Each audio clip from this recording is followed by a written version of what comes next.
જય ગૌ માતા. મિત્રો, સફેદ દૂધની આડમાં કાળા નાણાંનો ખેલ, એટલે જે કાળું નાણું એકઠું કરીને સાબર ડેરીના સત્તામંડળના એક વ્યક્તિ દ્વારા કરોડોની મિલકત વસાવવામાં આવી છે. બધા જ લોકોએ વસાવી છે, પણ આપણી જોડે માહિતી એક વ્યક્તિની છે. આપણે પશુપાલકો રાત દિવસ મહેનત કરીને મરી ગયા. કેટલું એ દૂધ ભરાવ્યું, છેવટે શું બચ્યું? છેલ્લે કદાચ ભેંસ કે ગાયનો પોદળો એટલું જ આપણા ભાગમાં રહે છે. બેન દીકરીઓ સવારે 4 વાગે ઉઠે, કેટલી મજૂરી કરે છે એ મેં મારી સગી આંખે જોયેલું છે. બાકી આપણા ભાગમાં શું? કશું જ નહીં. અને સાબર ડેરીના સત્તા ઉપર બેસેલા આ લોકોએ કરોડોની મિલકતો બનાવી લીધી. એમાં હું તમને એક જ વ્યક્તિની મિલકતની માહિતી હું તમને આપું છું. હવે એ માહિતી જરાક તમે પછી કેલ્ક્યુલેશન કરજો ટોટલ કેટલી છે, બરાબર? હવે મિલકતની માહિતીમાં જમીનની માહિતી છે આપણી પાસે. 40 વીઘા સુંદરપુરા રામ તળાવ પાસે વીઘાના 40 લાખ મુજબ 2025માં ખરીદી કરેલી છે સાબર ડેરીના એક સત્તામંડળના એક વ્યક્તિએ. પછી 3 વીઘા ચોયલા હાઈસ્કૂલ સામે વીઘાના 80 લાખ મુજબ 2025ની ખરીદી. 3 વીઘા બાયટ ગાબટ રોડ ઉપર ITI કોલેજની સામે 2026ની ખરીદી. 7 વીઘા ગાબટ રોડ ઉપર માર્કેટ યાર્ડની સામે વીઘાના 40 લાખ મુજબ 2026ની ખરીદી. 12 વીઘા ખેરિયા કંપા વીઘાના 12 લાખ મુજબ. 10 વીઘા રમોસ વીઘાના 20 લાખ મુજબ. 10 વીઘા વાત્રક ટોલ ટેક્સની બાજુમાં શું ભાવે ખરીદી કરી એ ભાવ હજુ આપણને ચોક્કસ નથી મળ્યો. 50 વીઘા પૂર્વ ધારાસભ્ય ચંદ્રભાન સિંહ ઉર્ફ લાલા બાપુની બાજુમાં ભાવ જાણવા નથી મળ્યો. 30 વીઘા પ્રવીણભાઈ કુબેરભાઈ પટેલ પાસેથી લીધી, ભાવ એનો પણ નથી મળેલો. 30 વીઘા માધેવપુરા સાઠંબા રોડ માધવ ચોકડી પાસે, એનો પણ આપણને ભાવ નથી મળ્યો. 100 વીઘા કાદવ્ય કંપો,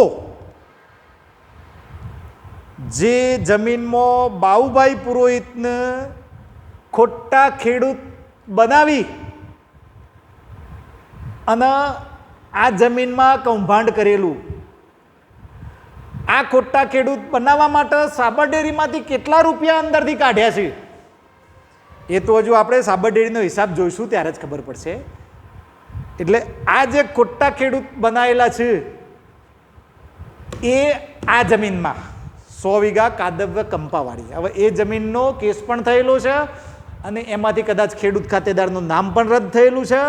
પણ એના પછી બાઉભાઈ પુરોહિત એ જ દાખલા ઉપર કઈ કઈ જગ્યાએ જમીનો લીધી છે એ તપાસ કરવાની બાકી છે હજુ, અને એ તપાસ આપણી ચાલુ છે. હવે આ સિવાય પિંપોદરા ગામના અંદાજે 15 જેટલા પટેલોની જમીન લઈ લેવામાં આવી છે ઇમોશનલી બ્લેકમેલ કરીને.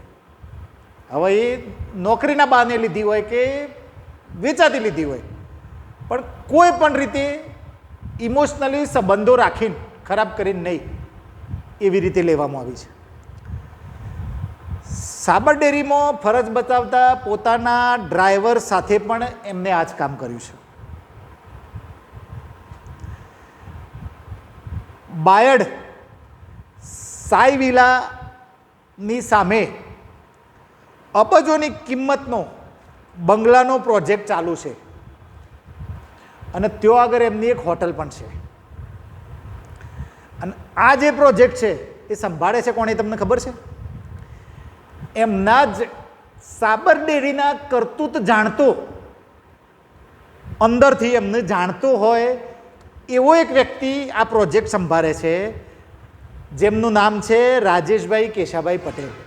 કારણ કે એમના પ્રોજેક્ટ સાબરડેરીમાંથી છૂટા કાઢ્યા એટલે એમના કામમાં કંઈક લેવું જ પડે, નહીં તો એ પછી 12 લોકોને ઉજાગર કરે. એટલે આ એમનું છુપાવવા માટેનો એક કિમિયો છે. અંકલેશ્વરમાં અલગ અલગ નામની 7 ફેક્ટરી છે, પોતાની અલગ અલગ નામે. બાયડમાં 2 ક્વોરી છે. આ સિવાય એમના કોલ્ડ સ્ટોરેજ કેટલા છે એ તો હજી નક્કી જ નથી થતું. હવે કોલ્ડ સ્ટોરેજ બનાવીને બટાકામાં પણ ખેડૂતોની લૂંટ કરી છે. અરવલ્લી જિલ્લાના ખેડૂતોમાં એમાં ઈડર તાલુકાના ખેડૂતોની લૂંટ કરી છે, પણ એ અરવલ્લી જિલ્લામાં એ પોતે એક મંડળી બનાવીને, ફરફરાદીને શાકભાજીની મંડળી બનાવીને એના નામે પાછી લૂંટ ચાલુ કરી છે.